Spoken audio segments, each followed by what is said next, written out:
네, 잠시만 녹음부터.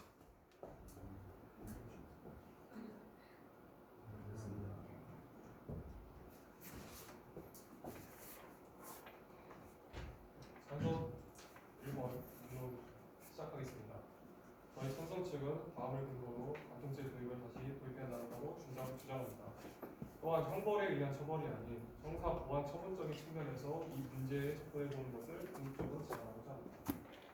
간략하게 간통죄 역사에 대해서 말씀드리자면, 간통죄가 폐지되기 전에는 간통죄는 한국전쟁 이후 무너졌던 가족제도의 복구와 그 이후 가족의 유지를 목적으로 1953년 개정된 신형법에 포함되어 있었던 형법 조항입니다. 2015년 헌법재판소는 형법 제241조 간통죄 조항에 대해서 위헌 판결을 내렸는데요. 입법 시기와 달리 가족 제도가 상당 부분 복구되었던 점과 시대 변화에 따른 해당 조항의 부족한 실효성, 개인의 성적 자기결정권에 대한 지나친 제한이 그 이유였습니다. 추가로 간통죄가 폐지되기 전에는 형사소송법 제229조에 따라 간통죄의 경우 혼인이 해소되거나 이혼 소송을 제기하거나 아니면 그 공소가 불가능했습니다. 또한 다시 혼인을 하거나 이혼 소송을 취하는 데에는 고소가 자동으로 취하되었습니다.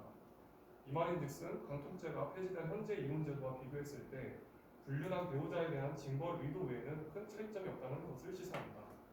전과자가 된 배우자와 결혼 생활을 유지할 사람은 굉장히 적을 것입니다.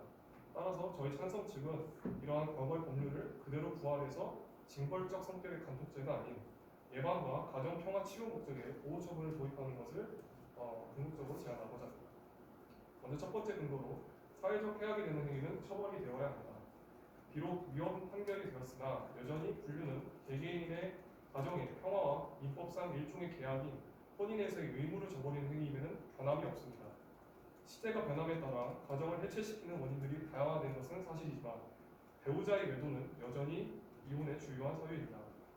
한국가정법률 상담소는 2020년 이혼 상담 통계 자료에서 남성과 여성의 외도가 이혼 사유에서 차지하는 비율이 각각 8.3%, 6.9%임을 밝혔습니다. 적은 수치인 것 같아 보이지만 여러 경제 문제, 성격 차이 등의 자잘한 기타 사유들이 절반을 차지했고, 이 기타 사유도 외도가 간접적으로 영향을 끼쳤다고 답한 피상담자의 사례가 상당수였다고 밝혔습니다. 둘째, 간통죄가 있기 전보다 불륜의 피해 당사자가 배상받기가 더 어려워졌습니다. 간통죄의 경우 피해자의 고소로 수사기관의 수사를 통해 그 유죄 입증이 이루어지지만, 간통죄가 폐지된 현재에는 피해자가 정당한 배상을 받기 위해서는 위자료를 받아야 하므로 이혼 소송을 진행해야 합니다. 협의 이혼 같이 간단한 절차를 통해서도 이혼이 될 수 있지만, 불륜의 경우에는 불륜자와 상간자의 연락 내역, 행적 등을 자세히 따져야 하는 만큼 소송이 필요한 경우가 다수이고, 불륜한 배우자의 이혼에 대한 책임을 피해자가 입증해야 하는 만큼 그 부담이 상당합니다. 실제로 네이버의 개인 변호사 블로그 글에 따르면 이 상간녀에 대한 이혼 소송을 제기하기 위해서는 평균적으로 700에서 800만 원의 변호사 선임 비용이 들고, 그에 따른 부가 수수료까지 계산한다면 적지 않은 금액이 피해자에게 부담됩니다. 따라서 간통죄를 통한 불륜 입증의 용이성과 피해자 배상을 보장하는 차원에서 간통죄는 부활해야 합니다. 이상으로 1번 논문을 마치겠습니다. 감사합니다.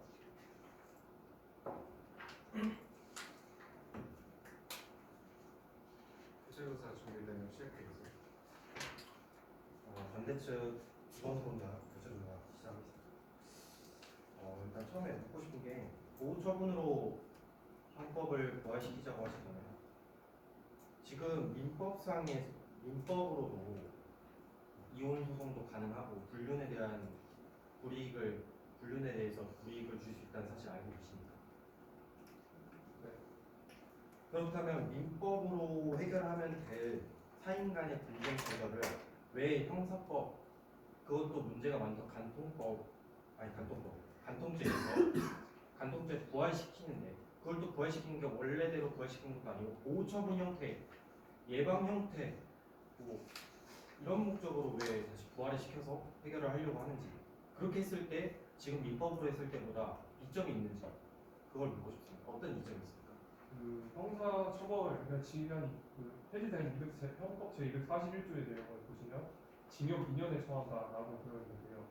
이거는 그 불륜에 대한 어떤 강제성을 띈 어떤 처벌의 측면이고 과거 행적에 대한 처벌을 내리는 거지만 보안 처분은 그 형법상의 처벌이라기보다는 과거에 했었던 행적에 대한 재범의 방지에 중점을 두고 있습니다.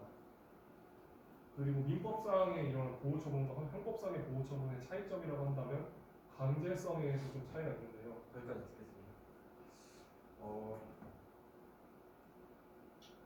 부부관계는 사적관계 중에서도 가장 높은 감정적 친밀감을 기반으로 하는 관계가 아닙니까?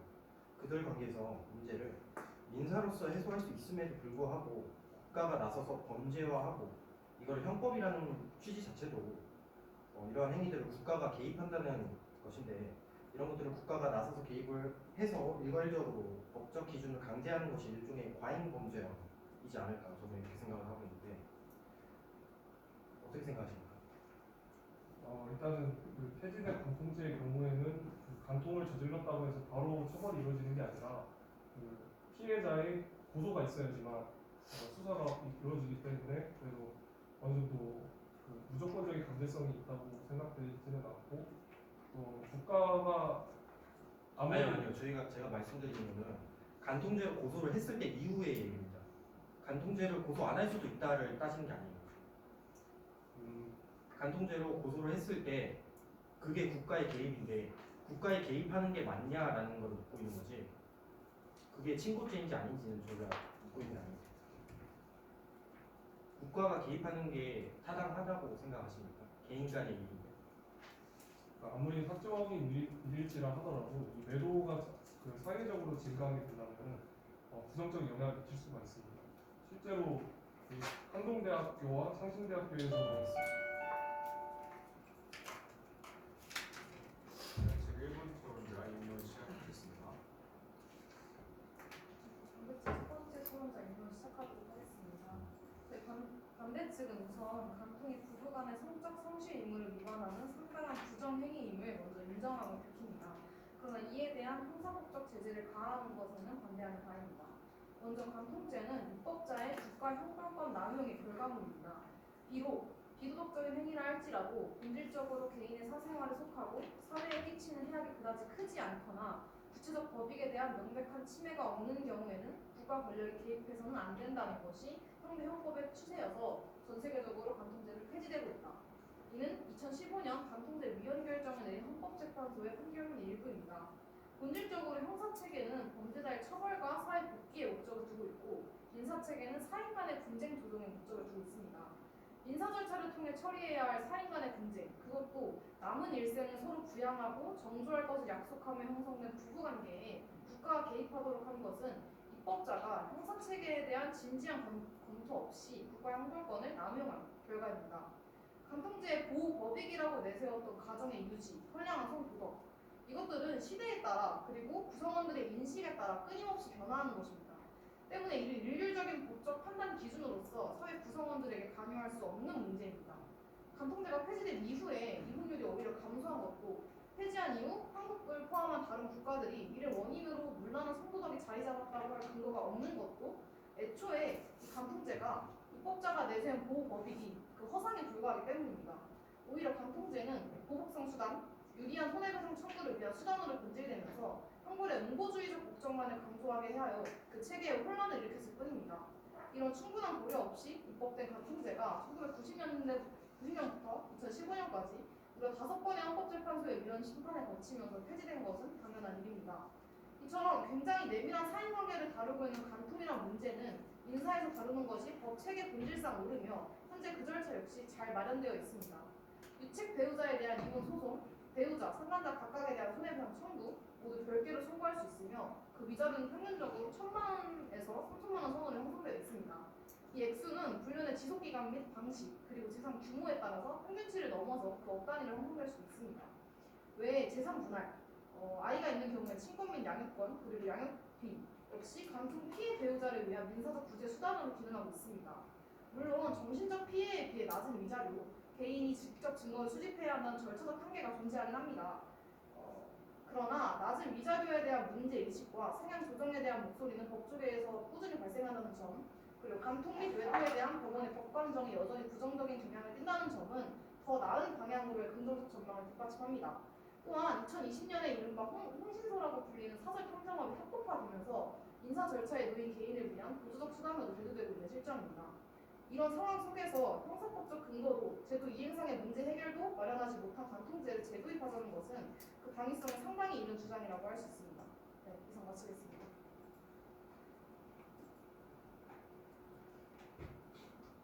최성식 교수님 사진 있어요? 민원에서 사회적으로 큰 폐악을 끼치지 않는 행위는 처벌될 수가 없다라고 말씀하십니다. 사회적으로 해악을 끼치지 않고 개인적으로 사인 간의 해악만 끼치는 사안에 대해서는 국가가 개입해서 처벌할 수 없다. 사회에 끼치는 해악이 그다지 크지 않거나. 크지 않다. 네. 그러면은 성매매 같은 경우에는 사회에 끼치는 해악이 더 큰가 아니면 개인의 그런 사인의 어떤 문제라고 봐야 된다고 생각하십니까? 해악이 크다고 생각합니다. 왜 크다고 생각하시죠? 성을 사고 판다는 것 자체가 해악이 크다고 생각하는. 그렇다면 불륜 관계에서 만약에 그건 돈을 주고 사고 파는 것이 아니기 때문에. 저 아직 바로 말했습니다. 불륜 관계에서 만약에 남녀가 상간을 저질렀는데 어떤 여자에게 집을 해주는 대가로 새로운 삶을 시작하자라고 말하면 그거는 돈을 주고 돈이나 재산을 대가로 성을 취한 거로 볼 수 있지 않겠습니까? 어떻게 생각하십니까? 상관 관계에 있지 않는 관계를 성경하고 있었습니다. 아니 둘이 상관 관계 불륜이나 사이인데 건너도 교류가 있기 때문에 성매매에 해당하지 않는 상관이거든요. 네, 하지만 대법원 판례에 따르면은 그 성매매에 해당하더라도 지속적으로 한 명에 대해서 계속 어느 정도 교류가 있었다면은 간통으로 인정될 수 있다라고 어떤 사례가 있었습니다. 네, 그리고 다음 질문으로 넘어가도록 하겠습니다.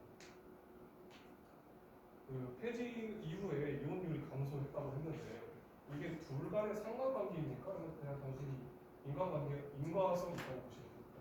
인과성이 있다고 보는 건 아니고요. 그 폐지되기 직전에 이게 간통이 폐지되고 나면 이혼이 좀 남발되고 과정이 폭탄이 소리가 나가고 봤던 그 폐지를 반대했던 입장들과는 달리 이혼율이 오히려 감소했다라는 얘기를 하고 싶었던 그건 오히려 혼인율도 같이 감소했기 때문에 이혼율도 떨어진 거 아니겠어요? 왜냐하면 전체 인구수에 비해서 최근에 출생률이라든지 혼인율이 계속 떨어지고 있는 추세인데 이에 좀 다른 원인이 있는 것도 아니겠어요? 제가 말씀드린 혼인율 감소는 2016년 기준으로 4% 감소한 거를 말씀드리는 거고 그거는 전반적인 추세를 말씀드리는 것 같아요. 그건 맞지 않는 것 같습니다.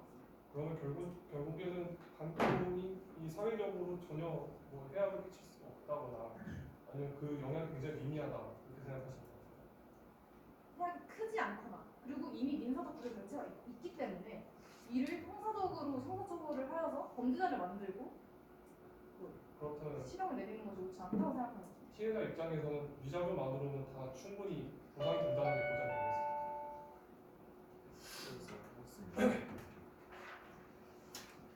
최성식 질문 시작해 주세요. 네. 이어서 인론을 계속 말씀드리겠습니다. 첫 번째로 간통은 배우자 간의 신뢰와 가족 공동체의 유지, 보호를 파괴하고 선량한 성공적과 성도덕을 해치는 등 우리 사회에서 핵심적이고 중요한 가치들을 훼손하는 행위입니다. 과거 간통죄 판결에서 나온 헌법재판관의 의견에서 볼 수 있듯이 간통죄의 본질은 자유로운 의사에 대하여 혼인이라는 사회 제도를 선택한 자가 의도적으로 배우자에 대한 성적 성실 의무를 위배하는 성적 배임 행위를 저지른 데 있습니다. 결혼은 단순한 개인 간의 계약이 아니라 사회적 계약이고 사회의 기본 단위인 가족을 형성하는 중요한 제도입니다. 특히 우리나라는 전통적 유교 문화 영향으로 가족을 사회의 기본 단위로 여기는 가족 중심주의가 아직까지 자리하고 있습니다. 간통은 결혼 생활의 신뢰를 훼손하고 가족 해체로 이어질 수 있는 심각한 행위, 이는 사회적 신뢰 체계에도 악영향을 미칩니다. 이러한 간통에 대한 형사처벌은 부부 간의 성적 성실 의무에 기초한婚姻 제도에 내포되어 있는 사회 윤리적 기본 질서를 최소 한도로 보호하려는 정당한 목적하에 이루어지는 것으로서 개인의 성적 자기결정권에 대한 과도한 제한이라고 하기 어렵습니다. 법을 통해 간통을 처벌함으로써 사회 구성원들이 결혼과 가족에 대한 책임감을 더욱 강화할 수 있고 이는 궁극적으로 사회적 신뢰를 회복하고 강화하는 데 기여할 수 있습니다. 또한 간통은 우리 사회 전반에서 성도적 의식의 하향을 가져오고 성도적의 문란을 초래할 수 있으므로 개인의 성적 자기결정권이나 사생활의 자유로만 추구할 수 없는 중대한 문제입니다. 이미 우리나라 형법에는 제22장 성풍俗에 관한 죄를 두어 성매매, 음란물 반포 등을 처벌하게 되어 있습니다. 이건 역시 성적 자기결정권으로 볼 수 있음에도 성풍俗을 보호하기 위해 제한하고 있는 것입니다. 같은 이유로 간통 역시 처벌하는 것이 논리적으로 일반화되고 볼 수 있습니다. 법은 사회적, 사회의 도덕적 기준을 반영하고 강화하는 역할을 합니다. 간통죄를 도입함으로써 불륜 행위가 단순한 도덕적 문제가 아니라 법적으로도 처벌받을 수 있는 중대한 범죄임을 강조할 수 있고 사회적으로 용인될 수 없는 행위에 대한 명확한 기준을 제시할 수 있습니다.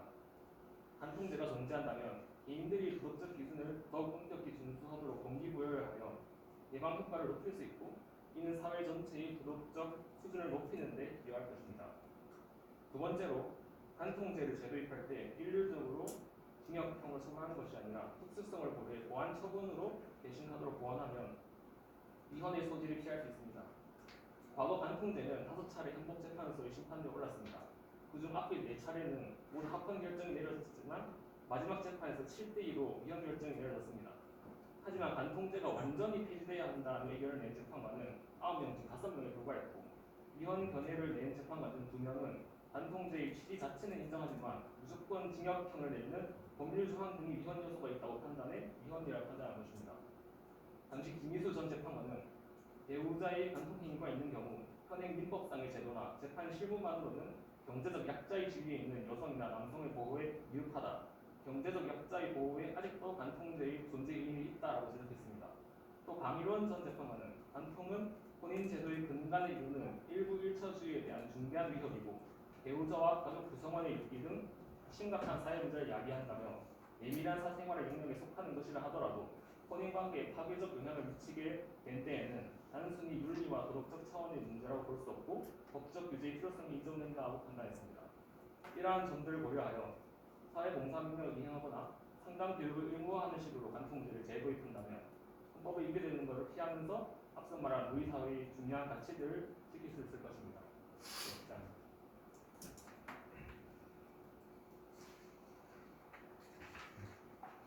네, 실질조사 시작되세요. 간통죄 보완 처분의 최소 한도의 보호를 보장해 주신다고 하셨는데 그럼 민사적인 보호는 보호 구제 절차가 안 된다는 거 생각하신 건가요? 아닙니다. 다만 위자료만 가지고는 이제 사회적으로나 이제 경제적으로 충분치 않고 그리고 위자료도 보시면 알겠지만 거기까지 듣겠습니다. 네. 그러면 말씀해주신 보완 처분이라는 해결책이 자세히 어떻게 구상하고 계신 건지 말씀해 주실 수 있나요? 네, 말씀드렸다시피 사회봉사 명령을 이행하거나 이제 가정 간의 화목한 생활을 위해 상담 교육을 의무화하는 식으로 그럼 그를 통해서 진정으로 이제 간통을 속죄하고 다시 평안한 가족으로 복귀가 가능하다고 생각하시는 겁니까? 당연히 도움이 될 거라 생각합니다. 확정적으로 보장할 수 있습니다. 간통죄에 그럼 보완 처분을 어쨌든 받으려면 그 고소를 받고 이제 그 수사 절차가 진행되어야 하는데 그럼 고소하기 위해서 필요한 요건이 무엇인지 알고 계십니까? 친고죄 말씀하십니까? 네, 맞습니다. 간통죄는 혼인관계와 가정을 보호하기 위함이라는 죄송합니다. 그 친고죄 외에도 요건 알고 계십니까? 말씀해 주세요. 네, 그 이혼 소송 아까 말씀하신 이혼 소송을 말씀드리고 싶었던 건데요. 그 혼인관계와 가정을 보호하기 위함이라는 목적을 가지고 있음에도 간통죄는 고소를 이혼을 전제로 하고 있습니다. 네. 그래서 이게 애초에 그 목적과 소송 자체가 좀 모순적이지 않나라는 생각이 드는데 어떻게 생각하십니까? 이혼을 못 막는다는 말씀이죠. 네. 저희 이제 이혼 자체는 못 막, 이혼 자체가 이제 확정적은 아니지만 예방 효과가 있다는 것입니다. 알겠습니다. 네. 예를 들어서 한번 말씀드릴 테니까 대답해 주시기 바랍니다. 네, A 씨는 배우자가 있음에도 불륜 상대 B 씨에게 여보, 사랑해 등의 부적절한 메시지를 지속적이고 반복적으로 보냈습니다. 이런 B 씨 역시 마찬가지였고 이런 상황에서 A와 B 씨 모두 간통죄로 처벌할 수 있나요? 네, 처벌할 수 없습니다. 네, 실제 그 시간의 간통죄에서. 그리고 또 A는 불륜 상대 B씨와 배우자 몰래 여행을 가서 한 방에서 서로 끌어안고 자기만 했습니다. 발각된 경우에 간통죄로 처벌될 수 있을까요? 네, 그리고 A씨는 끌어안고 자기만 한 게 아니라 서로 입을 맞추고 성관계를 제외한 격한 스킨십을 나눴습니다. 이 경우에 간통죄로 처벌할 수 있습니까? 네, 없습니다. 간통죄에서 의미하는 간통은 남녀 간의 성관계만을 의미하기 때문에 이 세 가지 경우 모두 간통죄로 처벌이 불가능합니다. 반면 민법은 제140조에 나와 있는 배우자로서의 정조 임무에 충실하지 못한 일체의 행위, 즉 부정행위는 상식적으로 배우자가 있는 자가 다른 이성과 해서는 안 되는 일탈행위 모두를 지칭해서 이 세 가지 사례 모두 피해 행위를 조정할 수 있습니다. 이처럼 간통죄라는 것이 이름만 들었을 때와 달리 처벌할 수 있는 사례가 매우 제한적이라는 점을 알아주시기 바랍니다. 네, 이상입니다.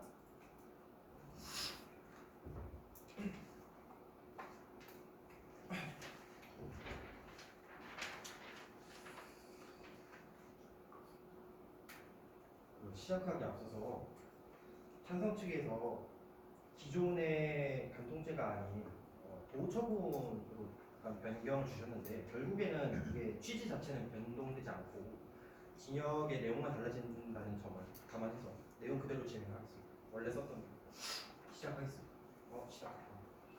이번에는 첫 번째 인론에서 말한 당위적 측면을 넘어서 간통죄에서 어떤 법적인 결함을 가지고 있는지 그리고 왜 간통죄가 유명무실한 법안인지 지적해 보고자 합니다.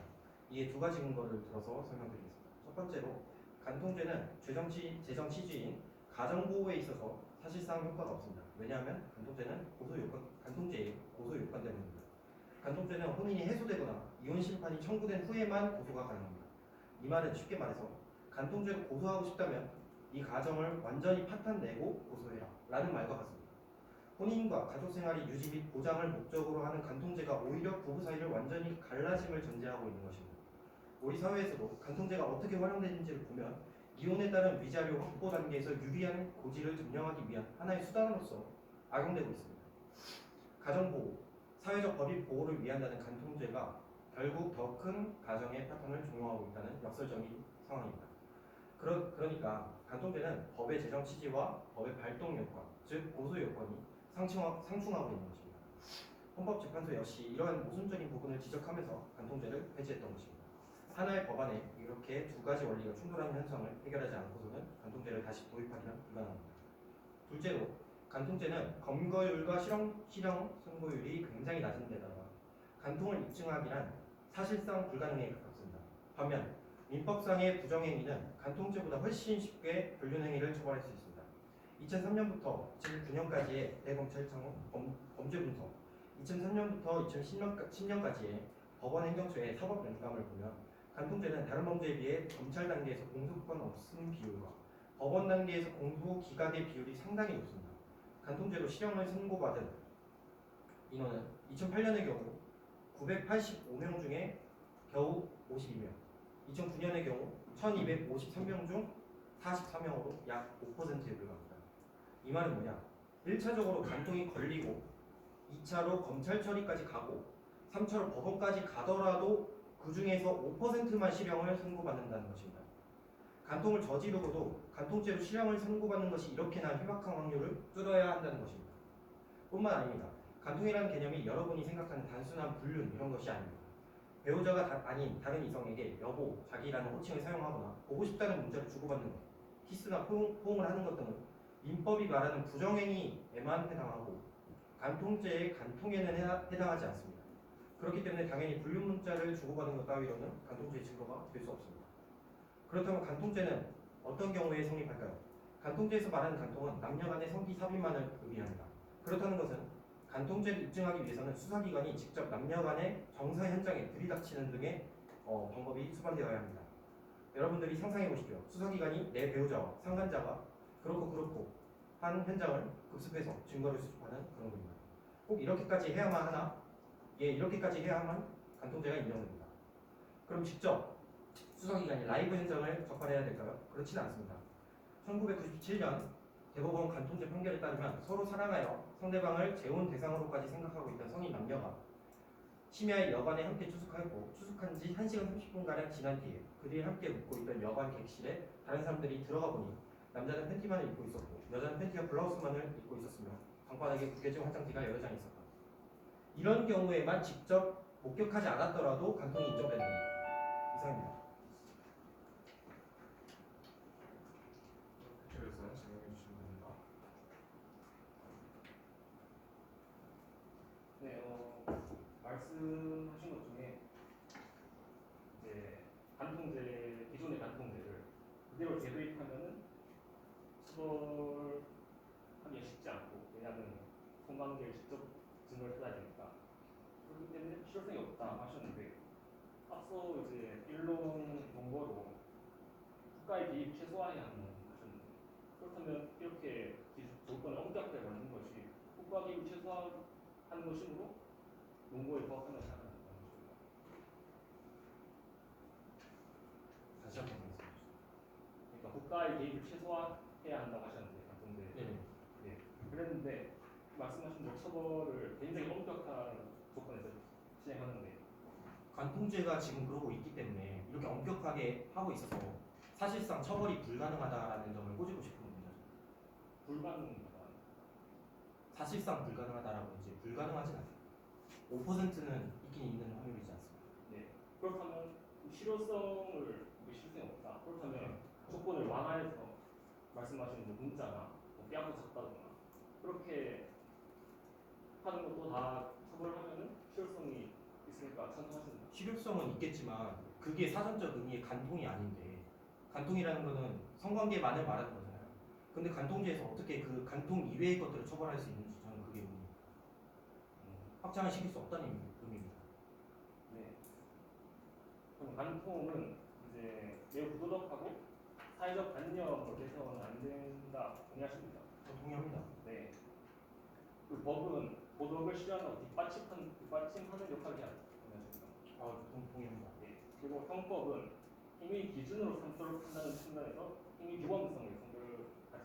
근데 모든 도덕이 네. 다 전부 법으로 될 수는 없습니다. 그 일단, 점은 유의를 해주세요. 예, 힘의 규범성 성격을 가지고 동의하시죠. 네. 네. 그렇다면 간통은 동의하셨다시피 부도덕하고 사회 규범이 돼서는 안 되고 그리고 여론조사를 보셨다시피 이제 사회가 변화했다고 하지만 아직까지 80% 이상이 굉장히 부정적으로 보고 있습니다. 그런데 이것을 왜 형법으로 제재해서 행위 규범을 기준으로 삼으면 안 되는지 보고 있습니다. 그렇게 따지면 제가 토론자분께 기분 나쁜 말을 해도 그것조차도 도덕에 위배되는 거고 그것도 그럼 기분이 나쁘면 법으로 제정해야 되지 않겠습니까? 사회상규 위반되는 게 똑같은 건데 도덕에 위반된다고 해서 모두 다 법으로 제정할 수가 없다는 말을 하고 싶습니다. 네, 일단 여기까지 하겠습니다.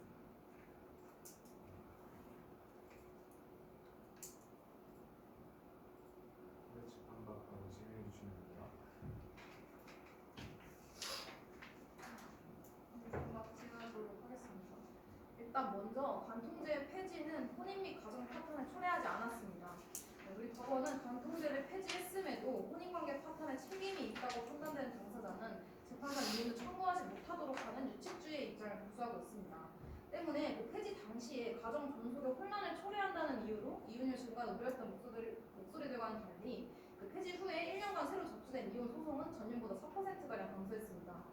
간통죄의 폐지가 혼인 및 가정의 파탄 그것과 같다는 그런 식의 단순 논리가 옳지 않다는 것입니다. 시행 당시에 오히려 유책 배우자의 적반하장 수단으로 이용되기도 했고요. 그리고 두 번째로 그 찬성 측에서 얘기했던 보완 처분이라는 그 해결책이 저는 그 실상 효과가 없다고 생각이 드는데요. 이 사회봉사 명령이나 수강 명령이 실질적으로 피해자의 피해 회복 그리고 찬성 측이 원하는 평온한 가정의 회복, 도래가 그 효과가 발생할 것이라고 생각하지 않습니다. 그리고 저는 수치를 말씀드릴 수는 없지만 제가 쉽게들 이런 말들 많이 하지 않습니까? 재결합한 커플은 똑같은 이유로 한 5개월 안에 다시 헤어진다. 이런 얘기 있지 않습니까? 또 혼인한 경우에 얼마나 더 그런 경우가 더 빈번하겠습니까? 이미 간통으로 파탄한 가정을 굳이 국가가 나서서 다시 회복시키려고 한다. 이건 국가 형벌권의 남용을 넘어서서 거의 가해자에 두둔하는 수준이 아닌가라는 생각이 들고요. 그래서 결국에는 간통주의는 감정적 응고주의에 지나지 않고 민사적 처벌 수단이 있고 형사처벌로 간통이 인정되는 범위가 민사가 다른 범위보다 훨씬 적고 이 실행 당시에 기소율과 실행 확률 모두 5% 이하로 낮은 수준을 보였고 피해 회복은 물론 형사처벌로 애초에 그 피해 행위를 달성하려는 것부터가 일단 혼란을 초래한다고 보기 때문에 이런 실질적인 피해자에 대한 피해 회복보다 이걸로 발생한 제도입하면서 발생하는 사회적 비용이 훨씬 크다고 생각하기 때문에 수석 측에 주장하는 보완처분으로서의 가통죄의 재도입에 반대하는 나입니다. 네, 이상입니다.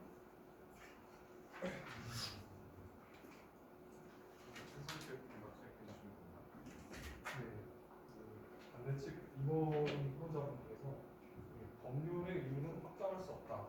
사전적 의미에 해당하지 않기 때문에 이거는 더 이상 여지가 없다라고 말씀하셨지만 법률상에 있는 이 법률 용어들은 시대나 문화의 변화에 따라서 확장되어질 수 있고 축소 해석될 수 있는 여지가 충분히 많습니다. 그렇기 때문에 우리는 법률 전문가가 아니기 때문에 이에 대해서 어떻게 될 것이다 정확하게 예측할 수는 없지만 앞으로의 새로운 입법자들이 어떤 새로운 시대에 맞춰서 얼마든지 확장해서 새로운 입법을 할 수 있다는 그런 가능성이 열려 있다는 것에 대해서는 청중 여러분들께서도 참고해 주셨으면 좋겠습니다. 그리고 그 보완 처분과 징역 사이에 어떤 혼돈이 좀 있는 것 같아서 다시 정리해 드리자면 징역과 보완 처분은 엄밀히 말하면 그 성격상이 좀 다릅니다. 징역 같은 경우에는 흔히 우리가 말하는 빨간 줄이라고 하죠. 빨간 줄이 남는 형사 처벌이라고 볼 수 있지만 보완 처분 같은 경우에는 빨간 줄은 남지는 않습니다. 다만 이미 했었던 행각에 대해서 다시 한 번 더 일어나지 못하도록 예방하는 측면이 있기 때문이고 또 어떤 효과가 나타날지 모른다고 지금 당장 단언할 수는 없다고 생각하기 때문에 이러한 제도를 생각을 해서 다시 도입하는 것도 긍정적이라고 생각합니다. 또 뿐만 아니라 이 비용 측면에서도 되게 좋다라고 말씀하시지만 말씀드렸다시피 현재 간통죄가 없어진 이후에는 만약에 내가 그 배우자가 불륜을 저질렀지만 나는 계속 이 가정을 유지하고 싶어서 이혼을 하지 않지만 그래도 어느 정도 위자료를 받고 싶다. 이 경우에는 상간녀나 상간남한테 청구를 해서 받아야 합니다. 하지만 이 과정은 굉장히 오래 걸리는 소송 과정이고 또 말씀드렸다시피 제가 윤변에서 말씀드렸다시피 그 비용이 상당히 들기 때문에 결코 저렴한 가격으로 얻을 수 있는 합당한 배상이다라고 볼 수는 없습니다. 뿐만 아니라 그 이혼율이 더 감소했다라고 했지만 제가 다시 한번 강조드리자면 여러 가지 원인들이 복합적으로 작용했기 때문에 사회 전체의 이혼율이 감소했다라고 볼 수 있는 것이지 반드시 간통죄가 직접적인 원인이 됐다라고 보기는 어렵다라고 다시 말씀드리고 또 이 한국가정법률상담소의 통계에 따르면은 2014년 그러니까 간통죄가 폐지되기 전에는 여성과 남성의 경우 각각 5,000건, 1,400건 정도의 이혼 사유가 있었는데 그 중에서 이제 외도가 각각 17%, 11% 차지했고 2023년에는 그 비율이 다소 줄어서 총 여성의 경우 4,000건 중에 총 6.1% 그리고 남성의 경우에는 총 1,000건 중에 7.8%로 그 비율이 줄어들기는 했지만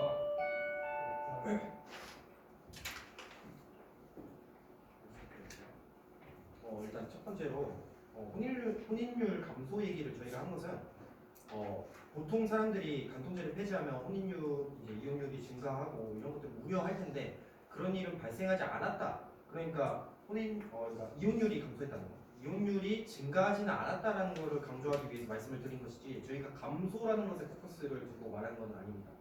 그러니까 간통죄 폐지로 인한 우려는 통상적인 우려는 일어나지 않았다라는 점을 강조하고 싶은 것입니다. 그리고 이번 토론자 이제 가족과 혼인은 사회적 계약이라고 하셨습니다. 근데 이렇게 말한 근거가 매우 부족하다고 생각을 하고 가족과 혼인에 관한 법은 엄연하게 민사 영역입니다. 이걸 형법으로 가져와서 끌고 싶으면 이거에 대한 근거를 가져오셔야 될 것 같고 그 다음에 성도덕이 문란해진다. 간통죄를 폐지하면 성도덕이 문란해진다라고 하셨는데 이것 또한 근거 자료도 없고 가져오시지도 않았습니다. 실제로 연구 결과가 성도덕이 문란해진다는 연구 결과가 단 하나도 찾아볼 수 없었고요. 다른 나라에서도 간통죄를 폐지하고 나서 성도덕이 문란해지고 그로 인해서 간통죄를 다시 도입한 나라는 비교적으로 봤을 때도 없습니다. 한 국가도 없습니다. 실증적 자료를 요청하는 바이고, 그다음에 여러분들께 청중 여러분들께 한번 말씀드리고 싶은 거는 간통죄 합헌 근거를 가져오셨어요, 찬성 측에서. 그런데 이 합헌 근거는 어디서 비롯된 것이냐면 우리 사회 조선시대 때부터 이어져온 유교관념으로부터 기인합니다. 여성을 사회적 약자로 보고 정절 의무를 지켜야 되는 대상이라고 해요. 여러분들 이 관념이 과연 맞다고 보십니까? 지금 형법이 이러한 가치관을 내포하고 있는데 여러분들 이 가치관에 의해서 간통이 나쁘다고 보는 것인지, 아니면은 부부간의 성실 의무, 그러니까 민법에서 말하는 부부간 성실 의무를 반하면 안 되기 때문에 간통이 나쁘다고 생각하시는 것인지 잘 생각을 해보시면 우리가 왜 간통죄를 폐지해야 되는지 알 수 있습니다. 도입하면 안 돼야 되는지. 그리고 여론조사를 결과를 가져오셨는데 법률이 무조건 여론조사를 추정할 필요는 없습니다. 그래서도 안 되고요. 우리나라가 민주주의 법치주의 국가인 건 잘 알고 국민 여론을 반영한다면 좋은 것은 맞지만 그래야만 한다는 당위성은 전혀 없습니다. 그렇게 되면 인민재판, 마녀재판이랑 다를 것이 없지. 뭐하러 법이 있습니까? 찬성측 논리대로면 사적제재도 역시 사람들이 많이 찬성을 하는데 그럼 이것도 도입을 해야 됩니다. 이것이 맞지 않잖아요. 그렇기 때문에 여론조사가 충분한 타당한 근거가 될 수는 없다고 생각합니다. 이상입니다.